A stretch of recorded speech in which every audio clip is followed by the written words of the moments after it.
জনপ্রিয় অভিনেত্রী নুসরাত ফারিয়া অভিনয়ের পাশাপাশি গানও করেন তিনি। ২০১৮ সালে প্রকাশিত পটাকা গান দিয়ে মিউজিক জগতে পা রাখেন তিনি। এরপর ৪টি গান প্রকাশিত হয়েছে।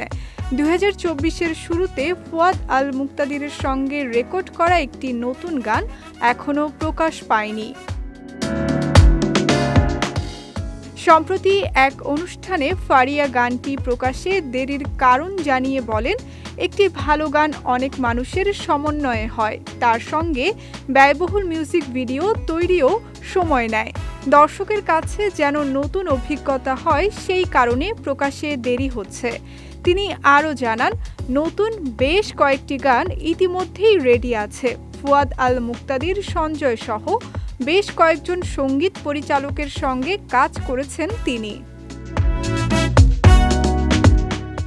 ভবিষ্যতে নিজের পছন্দের শিল্পীদের সঙ্গে কোলাবোরেশনের পরিকল্পনা আছে নুসরাতের।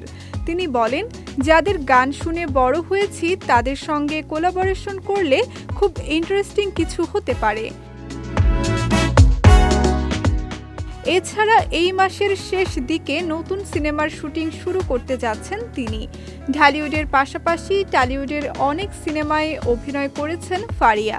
তবে কয়েক বছর ধরে ওপার বাংলার কাজ করতে দেখা যায়নি তাকে। তিনি বলেন, ভিসা জটিলতার কারণে ওখানে কাজ করা কঠিন হয়েছে। সবকিছু স্বাভাবিক হলে আবার কাজ করব।